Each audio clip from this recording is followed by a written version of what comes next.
ने स्वयं ही इस संकट का निवारण कर लिया। धन्य है जगत माता आदिशक्ति, धन्य है देवी महाकाली।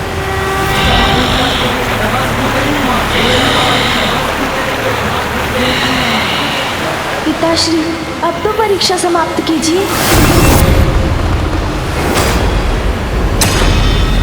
पिताश्री, माता की महाकाली रूप ने जलधारा को रोक लिया और माँ ने अपना तप भी भंग नहीं होने दिया। अब तो उनके तप को सफल कीजिए पिताश्री। ये अंत नहीं, आरंभ है पुत्र। अब तक तो कार्तिकेय, श्री हरि नारायण, तुम और देवी महाकाली सफल हुए, किंतु उमा की परीक्षा तो अभी भी शेष है पुत्र।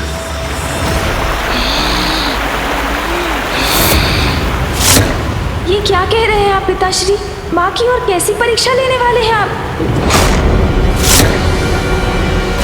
पिताश्री के मन की अनंत गहराई की था पाना असंभव है। अब वो क्या करेंगे ये तो वही जानते हैं, किंतु मैं उसकी कल्पना से ही चिंतित हूँ।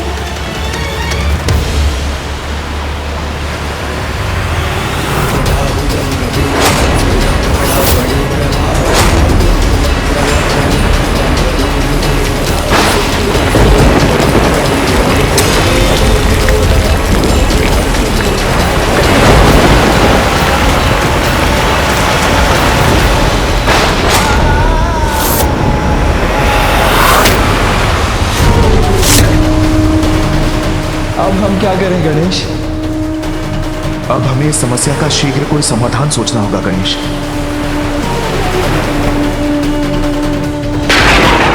इस जलधारा के प्रभाव से तो बहुत बड़ा संकट उत्पन्न हो जाएगा।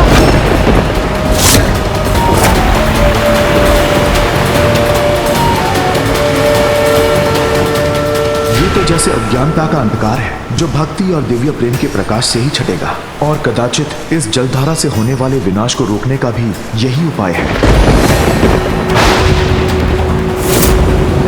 माँ, धारा के नीचे से हट जाइए। माँ, शीघ्रता कीजिए। माँ,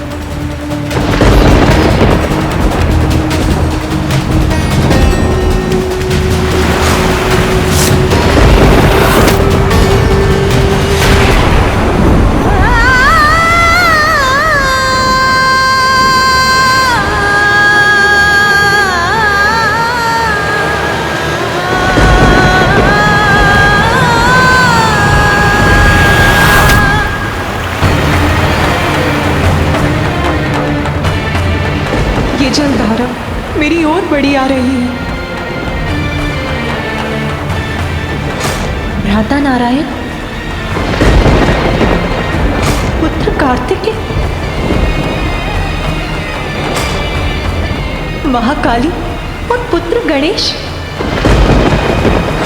सभी प्रचंड जलधाराओं को थामे हुए हैं। माँ, धारा के नीचे से हट जाइए। माँ, शीघ्रता कीजिए। माँ, हट जाइए। माँ, माँ, आपकी भक्ति की परीक्षा लेने के लिए पिताश्री द्वारा भेजी प्रचंड जलधाराएं हैं ये। इनके मार्ग से हटकर स्वयं को सुरक्षित कीजिए। माँ, हट जाइए।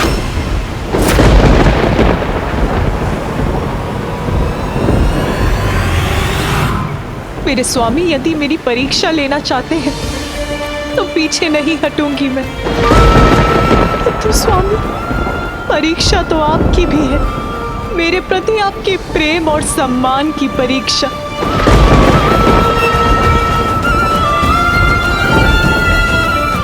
यदि मुझे बहना ही है तो अवश्य बहूंगी मैं, किंतु आपके साथ बहूंगी नाथ।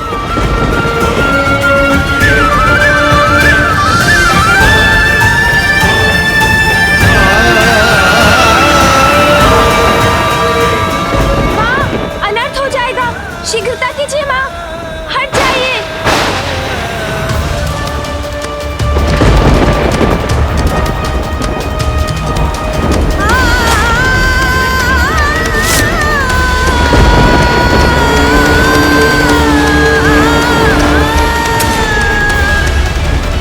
माँ,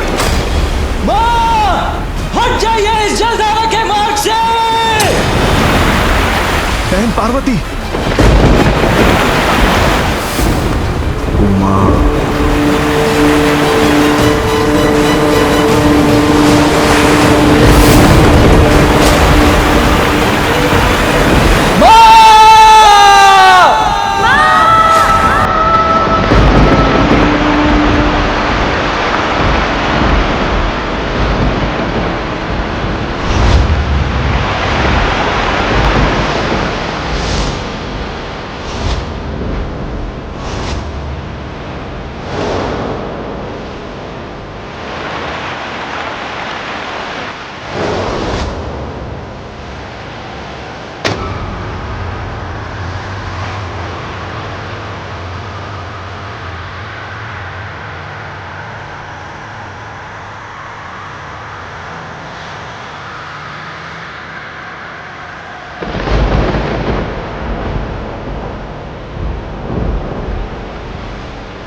अंततः आपने सुन ही ली मेरी पुकार।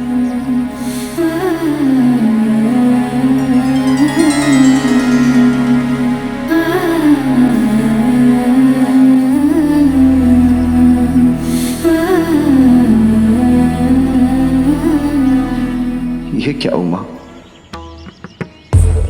मेरे लिए अपना अस्तित्व मिटाने के लिए प्रस्तुत हो गई, ये विचार किए बिना कि शिव का अस्तित्व तो तुम ही से है। क्या सोचा था तुमने? मैं ऐसी स्थिति में हमारी रक्षा करने नहीं आऊंगा? तुम्हारी वजह से शिव का जीवन सार्थक हुआ है। तुम्हारी सहायता से मैंने सृष्टि की रचना की और आज तुम्हारे बिना मेरा अस्तित्व पुनः शून्य हो जाता और संपूर्ण संसार उस शून्य में विलीन हो जाता। सत्य कहा था तुमने। तुम्हें पुनः खोने की कल्पना का वो क्षण मेरी ही परीक्षा का क्षण था, किंतु अब तो मैं परीक्षा में सफल हुआ ना प्रिय। कहो, पुनः साथ निभाओगी मेरा?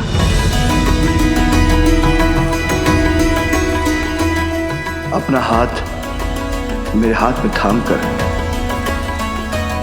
मेरी पत्नी, मेरी सहभागिनी बनोगी? अवश्य नाथ, आपकी सहभागिनी बनना तो मेरा अधिकार है, सौभाग्य है।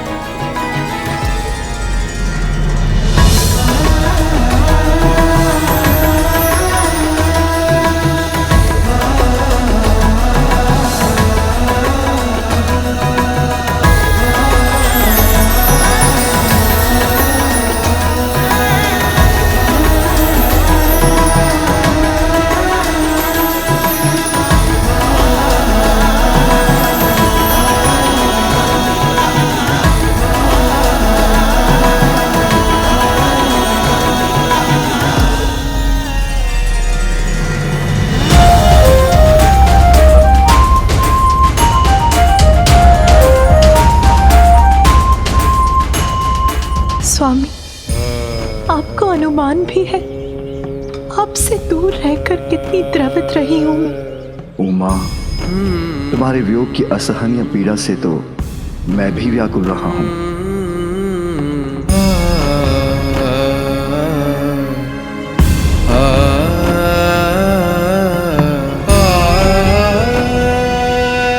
आप धन्य हैं पिताश्री।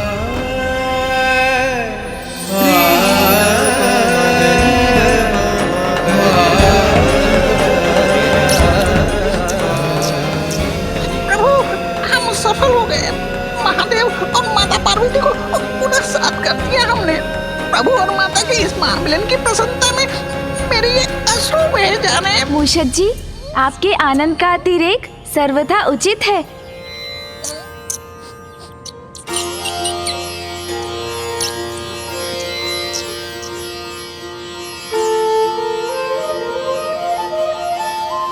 माँ, अब तो लौट आइए ना हमारे निकट। पिताश्री, माँ को कैलाश वापस ले आइए ना।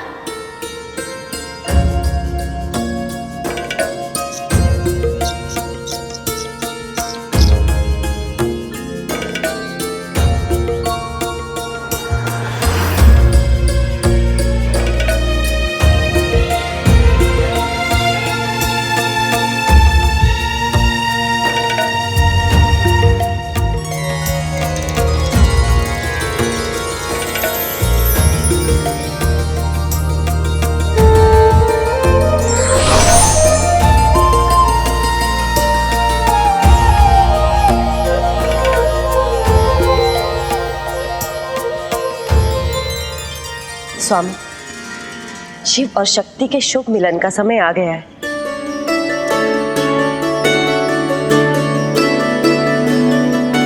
माँ, पिताश्री को आपसे पुनः मिलाने का श्रेय तो गणेश को ही जाता है।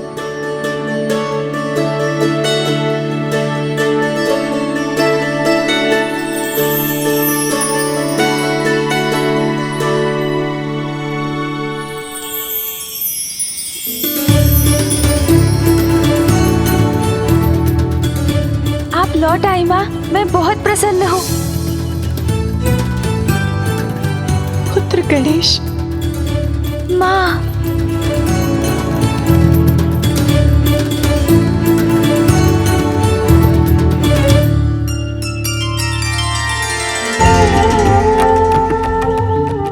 महादेव के संपूर्ण परिवार को पुनः एक साथ देखकर अद्भुत आनंद का अनुभव हो रहा है। भ्राता नारायण, आपको भी कृत कृत धन्यवाद। मैं अत्यंत भाग्यशाली हूँ कि आप मेरे भ्राता हैं। उमा, कैलाश का कण कण तुम्हारी प्रतीक्षा कर रहा है। आओ, अब वहां लौट चलो मेरे साथ। अवश्य नाथ। इतने वर्षों से कैलाश से वंचित मैं भी वहां लौटने के लिए व्यग्र हूं, क्योंकि मुझे पुत्र कार्तिकेय के लिए उसका प्रिय भोजन और पुत्र गणेश के लिए उसके प्रिय मोदक भी तो बनाने हैं। अपने दोनों पुत्रों पर अपना लाड़ उड़ेलने का आनंद भी तो प्राप्त करना है। आओ, आओ। किंतु माँ अभी कैसे कैलाश जा सकती है? रुकिए माँ।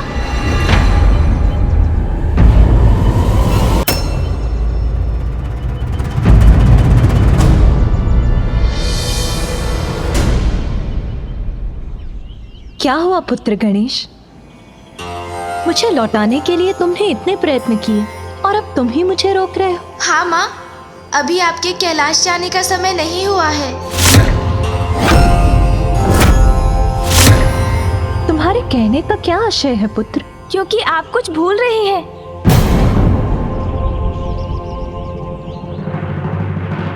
भूल रही हूँ? क्या गणेश? वो प्रण भूल रही है माँ कि जब पिताश्री पुनः आपसे विवाह कर आपको कैलाश ले जाएंगे, तभी आप उनके साथ जाएंगी।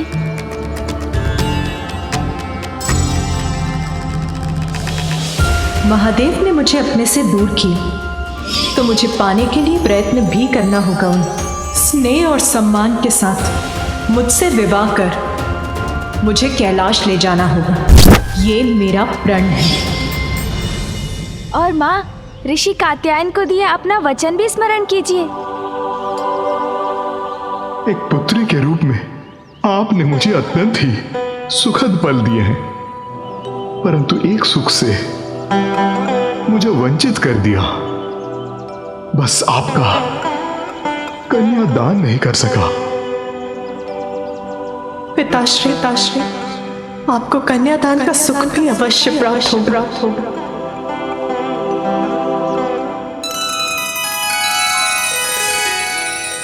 ऐसा है तो पिताश्री को आपसे विवाह तो करना ही होगा माँ।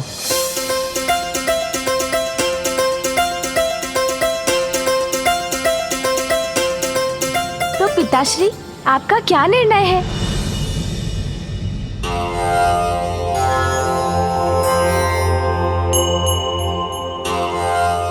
महादेव, गणेश का कथन उचित है। देवी पार्वती को अपने प्राण और वचन दोनों की मर्यादा रखनी होगी, जो आप दोनों के विवाह से ही पूर्ण हो सकती है। अब जो उचित है वही करना है आपको। जो अनिवार्य है उसमें विचार कैसा पिताश्री? हाँ महादेव, आपको देवी पार्वती से विवाह करना ही होगा। हाँ कीजिए ना पिताश्री। विवाह के लिए हामी भरिए ना महादेव। विवाह के लिए हामी भरिए महादेव। शीघ्र उचित निर्णय लीजिए महादेव। हाँ महादेव, आपको विवाह करना ही होगा। हाँ कर दीजिए ना पिताश्री।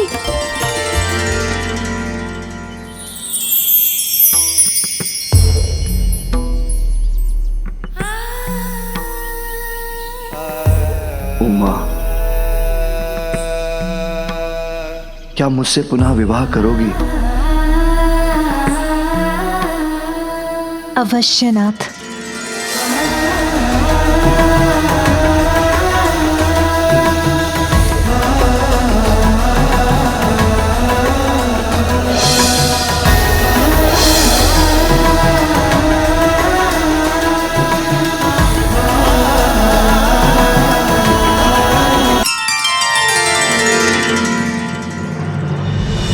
तो ये तय रहा रीति अनुसार विवाह के पूर्व देवी पार्वती हमारे साथ रहेंगी।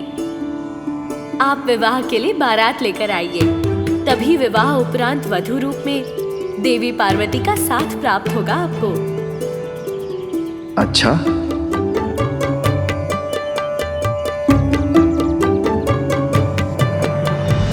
तब तो सर्वप्रथम कन्या के पिता से कहिए कि वो विवाह संबंध का शगुन कैलाश भिजवाएं।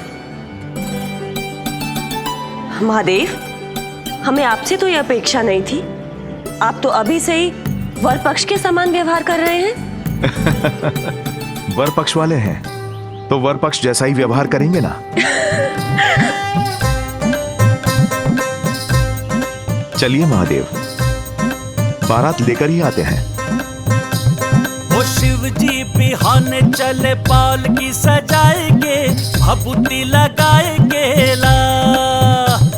ओ शिव जी बिहाने चले पालकी सजाएंगे, भभूति लगाएंगे, पालकी सजाएंगे ला। उमा, अब तो भेंट तभी होगी जब हमारा पुनः विवाह होगा।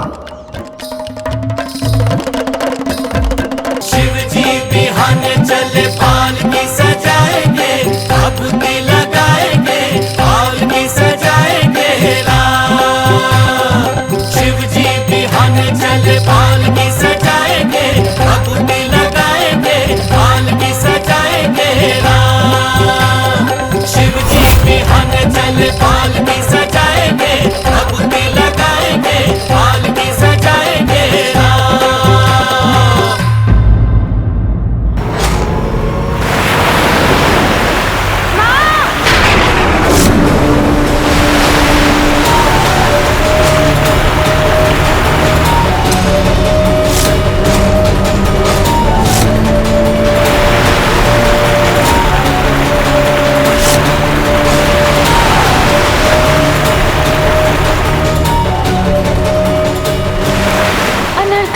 घोर अनर्थ होने जा रहा है, किंतु इस धारा को कैसे रोकूं मैं? माँ को तो ये भान भी नहीं कि कुछ ही क्षणों में ये जलधारा उन तक पहुंचने ही वाली है। भैया, अब क्या करें हम?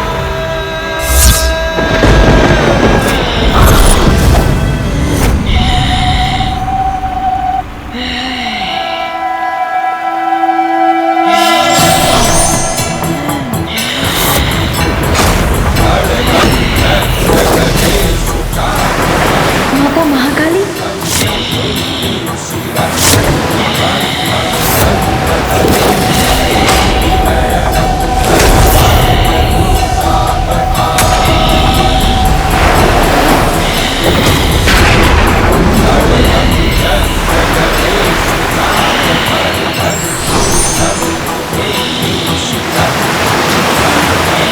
अब ये अनर्थ अवश्य टल जाएगा भैया।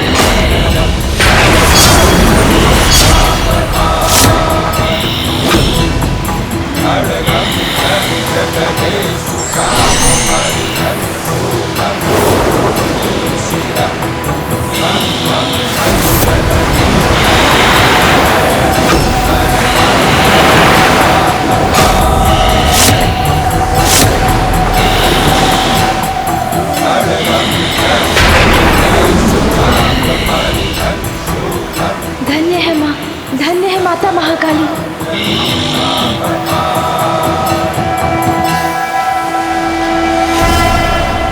माँ ने स्वयं ही इस संकट का निवारण कर लिया। धन्य है जगत माता आदिशक्ति, धन्य है देवी महाकाली।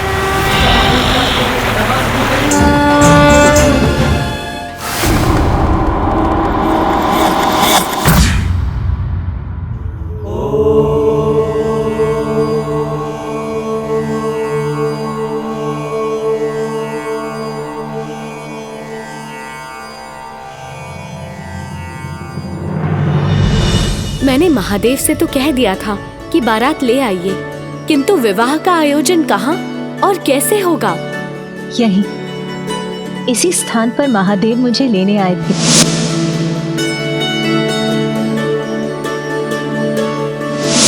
तो विवाह के लिए इससे उत्तम स्थान और क्या हो सकता है?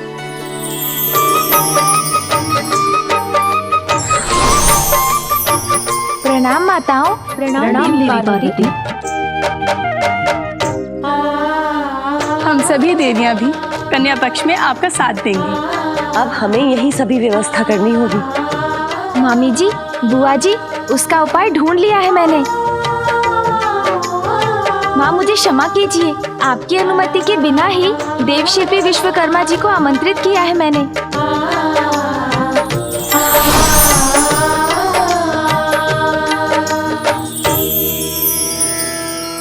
माता पार्वती, मुझे आपके विवाह में सहायता करने का सम्मान प्राप्त होगा। इससे बड़ा सौभाग्य मेरे लिए क्या हो सकता है। मैं आपके मन की इच्छा जानता हूँ, इसीलिए आप मुझे कैलाश के समान भव्य भवन निर्माण की अनुमति प्रदान करें। हमें लगता है कि भवन निर्माण की उचित जगह यही है। आइए विश्वकर्मा जी।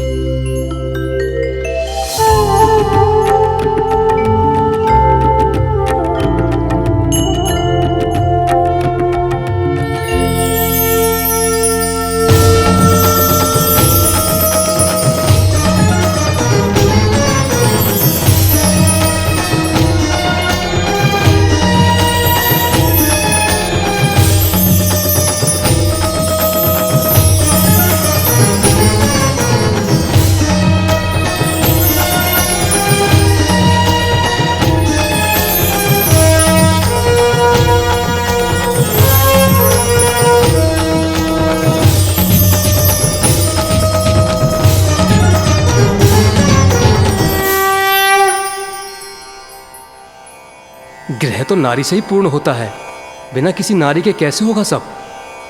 महादेव, आप कदापि चिंता मत कीजिए।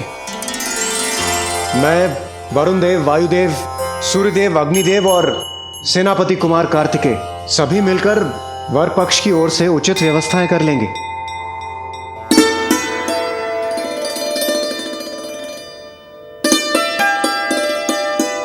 अवश्य इंद्रदेव, आप बस निर्देश दीजिए, कहां से प्रारंभ करें हम?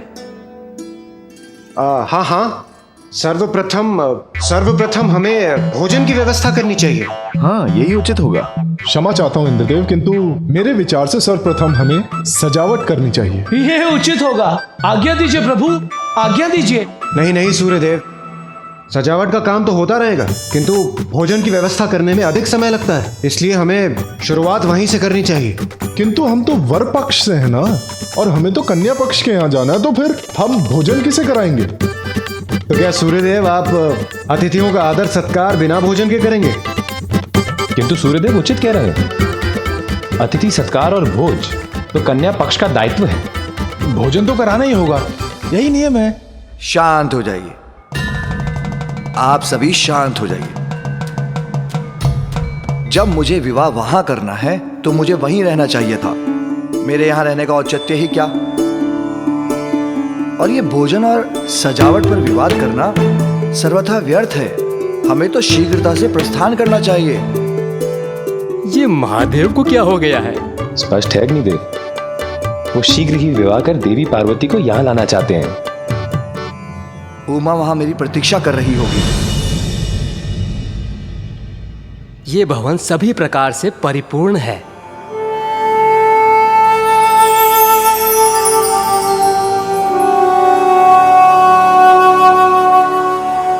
नहीं, इसमें अभी भी कुछ शेष है।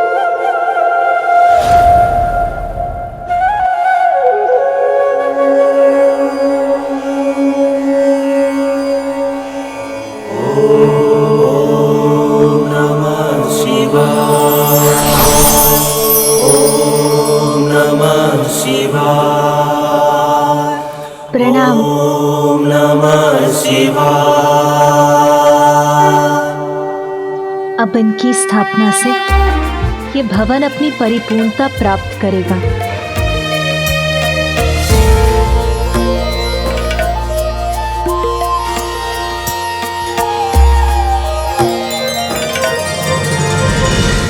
विश्वकर्मा जी, यहाँ का मुख्य द्वार भव्य होना चाहिए, जहाँ हम वर पक्ष के अतिथियों का स्वागत कर सकेंगे। हाँ, साज सज्जा ऐसी होनी चाहिए कि वर पक्ष को भी ज्ञात हो जाए कि कन्या पक्ष भी किसी से कम नहीं है। हाँ, मैं माता सची से सहमत हूँ। उचित है।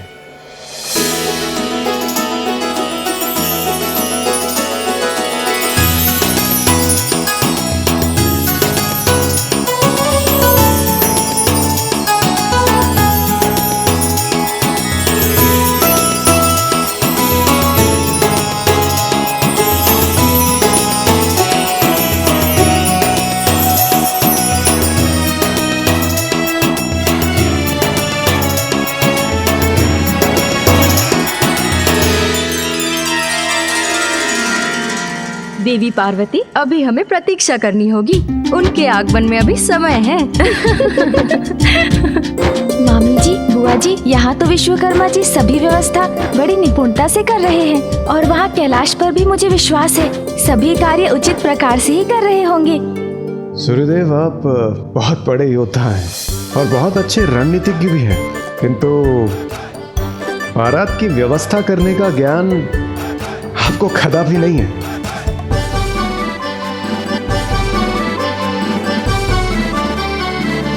परंतु महादेव, आप कहां जा रहे हैं?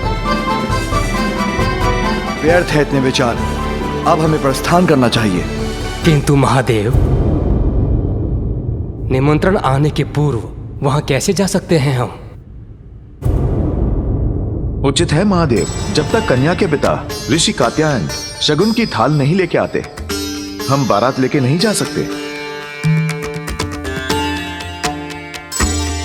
उचित है। तो आप लोगों में से किसी ने ऋषि कात्यायन को सूचना अवश्य पहुंचा दी होगी कि हम उनके आमंत्रण की ही प्रतीक्षा कर रहे हैं।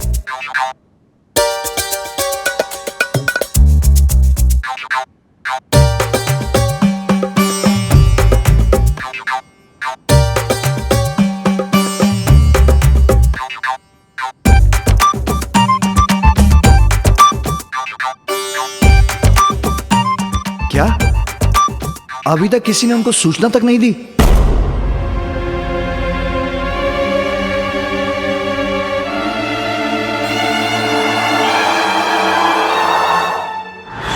ये फल और लड्डुओं का थाल देकर ऋषि कात्यायन को माँ के विवाह का शुभ समाचार दूंगा मैं। अरे नहीं नहीं गणेश, नियंत्रण रखो स्वयं पर। ये शगुन के थाल है, इसे खा नहीं सकते तुम। आज तो इसे छोड़ दो।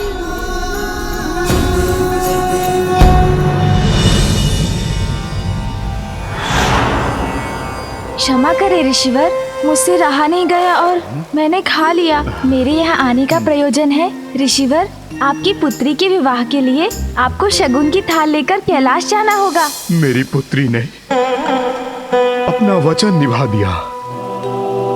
गणेश जी, जगत जननी ने आज मुझे यह कन्यादान का अवसर देकर संसार का सबसे भाग्यशाली पिता बना दिया है।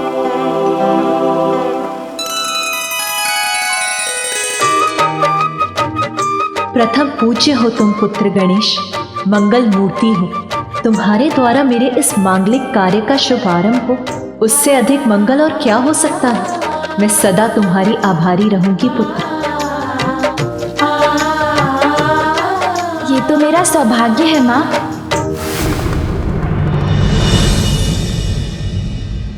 ब्रह्मदेव, आप ऋषि कात्यायन को सूचित कीजिए और अपने वाहन पर नहीं, मेरे वाहन नंदी पर आरूढ़ होकर जाइए। वो आपको क्षण भर में वहां पहुंचा देगा, क्योंकि आपका वाहन बहुत समय लेगा। जैसी आपकी इच्छा महादेव।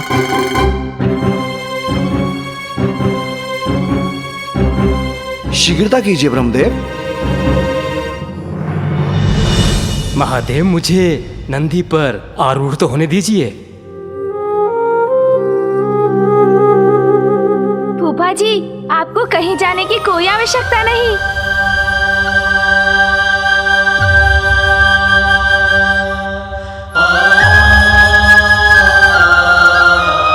पिताश्री, देखिए मैं अपने साथ किन्हें लेकर आया हूँ।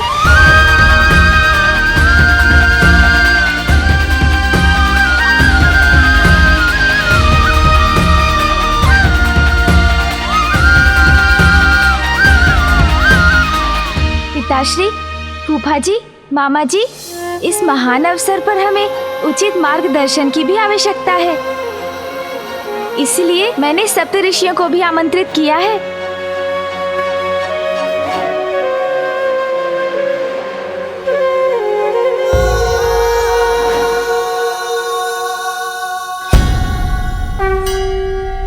प्रणाम महादेव। गणेश जी ने हमें महादेव व माता पार्वती के विवाह में आमंत्रित कर कृतार्थ किया। हम सब धन्य हो गए प्रभु। अब आपकी ही देखरेख में सब कुछ उचित विधि विधान के साथ ही होगा ऋषिवर। विधि विधान के अनुसार तो सर्वप्रथम कात्यायन जी को अपना कर्तव्य निभाना पड़ेगा। कन्या के पिता वर को शगुन का थाल प्रस्तुत करेंगे।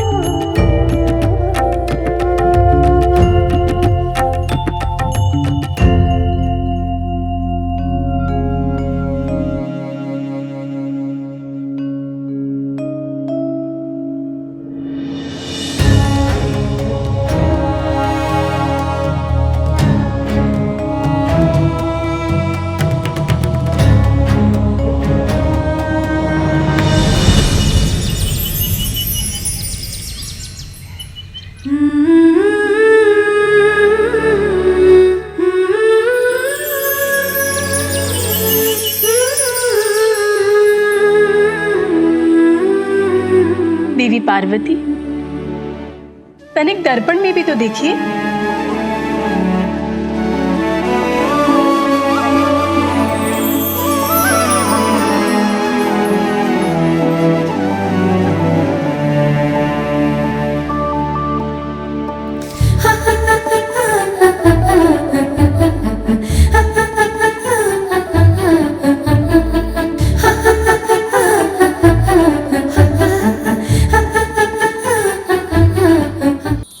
अब तो मैं पूर्णतः सज्जित हूँ, किंतु महादेव। प्रणाम महादेव।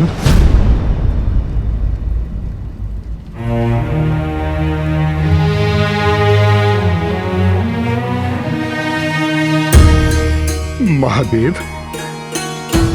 आप मेरे जमाता बनेंगे। मैं तो धन्य हो गया।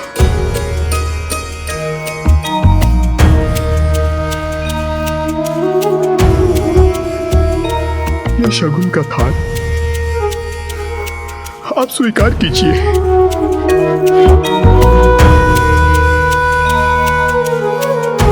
मैं तो बहुत साधारण सा ऋषि हूं प्रभु।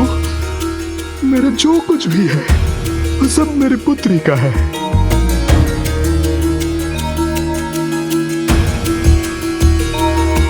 आपको भेंट देने के स्वरूप में अपने हाथों द्वारा तैयार की हुई केवल ये रुद्राक्ष की माला ही ला पाया।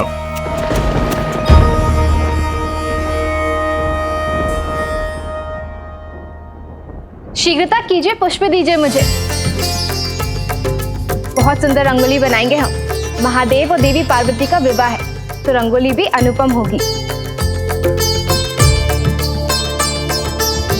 रसोई में सारा कार्य हो गया है, भोजन की तैयारी कीजिए। शीघ्र से शीघ्र हमें सारी व्यवस्था करनी है। हमारी व्यवस्था में कोई कमी नहीं होनी चाहिए। शीघ्रता से आप सभी समस्त कार्य पूर्ण करें। अरे रंगोली में और उजले रंगों का प्रयोग कीजिए जो मंगल के प्रतीक हो और उनकी चमक बारातियों को आनंदित कर दे। अरे नहीं नहीं, ये तोरण और नीचे होना चाहिए, तभी तो सभी की दृष्टि जाएगी इन पर। दीपक और चाहिए हमें। संपूर्ण भवन दीपकों से सज्जित और प्रकाशित होना चाहिए। शीघ्र करिए आप सभी, अनेकों कार्य शेष हैं जी। और बारात का स्वागत पुष्प की मालाओं से करना था। पुष्प आए? अभी लेकर आते हैं हम। चलो। मामी जी,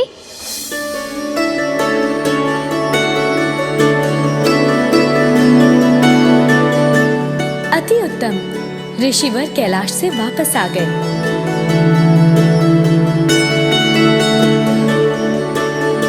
प्रणाम मामी जी। प्रणाम देवी लक्ष्मी। प्रणाम ऋषिवर, आपका स्वागत है।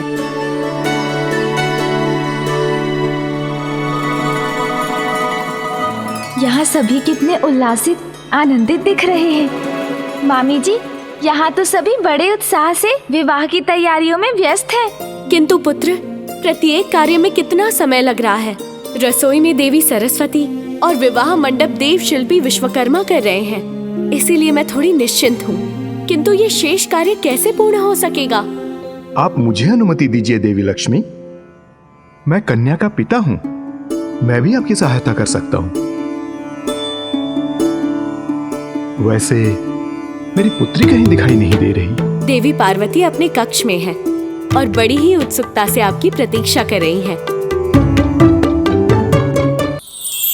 देवी शची, अब तक तो पिताश्री स्वामी को शगुन की थाल प्रस्तुत कर चुके होंगे ना?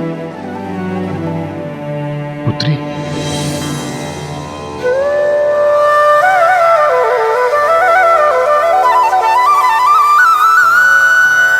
प्रणाम पिताश्री। पुत्र, तुम भी आए हो? हाँ माँ।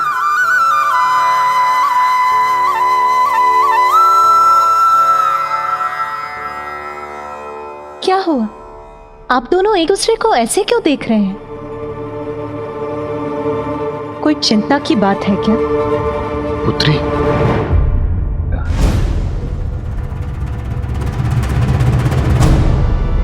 गजानन ने क्यों रोक दिया मुझे? क्या हुआ? आप शांत क्यों हैं? क्या स्वामी ने उन्होंने शगुन की थाल को स्वीकार नहीं किया? क्या वो यहाँ नहीं आ रहे?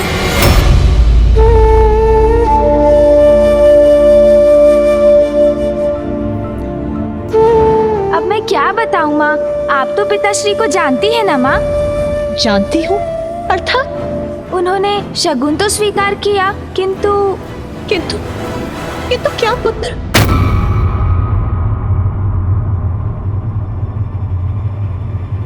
अब उनके हट का कोई समाधान ही कहाँ है माँ? जो निर्णय ले लेते हैं उसी पे अडिग रहते हैं। मामा जी, फूफा जी, भैया सभी ने कितने प्रयत्न किए किंतु विफल हो गए। फिर मुझे ही हस्तक्षेप करना पड़ा। पुत्र, पहेलियां मत बुझाओ, स्पष्ट कहो क्या हुआ है। माँ, बात ये है कि मुझे ये आपको बताते हुए अत्यधिक हिचक हो रही है कि किंतु क्या पुत्र?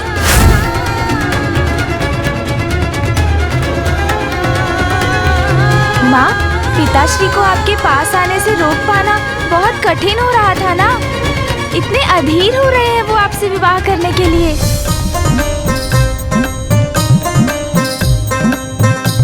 वो शिव जी बिहान चल पालकी सजाएंगे, भभूति लगाएंगे, पालकी सजाएंगे। चलिए महादेव, बारात लेकर ही आते हैं। वो शिव जी बिहान चल पालकी सजाएंगे, भभूति लगाएंगे, पालकी सजाएंगे। शिव जी बिहान चल पालकी सजाएंगे, भभूति लगाएंगे, पालकी सजाएंगे। रुको पुत्र, तुम कहाँ जा रहे हो? तुम्हें तो अभी एक निर्णय लेना है। अब मुझे कैसा निर्णय लेना है मामी जी? यही कि तुम वर पक्ष से हो या वधू पक्ष से। वर वधू को मिलाने का कार्य तो तुमने ही किया है। तुम तो दोनों ओर से ही आमंत्रित हो। किंतु मामी जी, माँ की ओर से तो आप सभी देवियां रहेंगी, तो गणेश यहाँ क्या करेगा? चलो गणेश, हम पिताश्री के साथ बाराती बनकर आएंगे। अच्छा, सोच लो पुत्र, यहाँ मैं और देवी सरस्वती समुचित व्यवस्था करेंगे। स्वादिष्ट भोजन होगा, बहुत आनंद आएगा तुम्हें। व्यवस्था तो वहाँ मामा जी और फूफा जी भी करेंगे, तो आनंद तो वहाँ भी आएगा गणेश।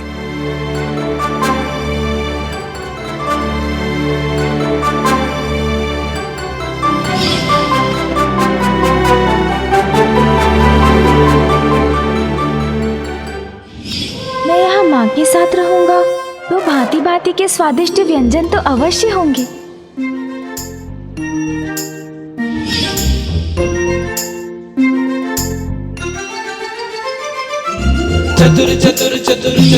पिताश्री के साथ रहा तो नहीं, उचित निर्णय लूंगा मैं।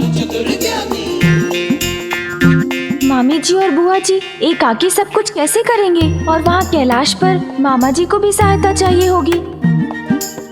मामी जी और बुआ जी, मैंने निर्णय ले लिया। मैं यहाँ भी रहूँगा और वहाँ भी। यहाँ भांति भांति के स्वादिष्ट पकवानों को खाकर उनकी ऊर्जा लूंगा और वहाँ उस ऊर्जा से पिताश्री की सहायता करूँगा।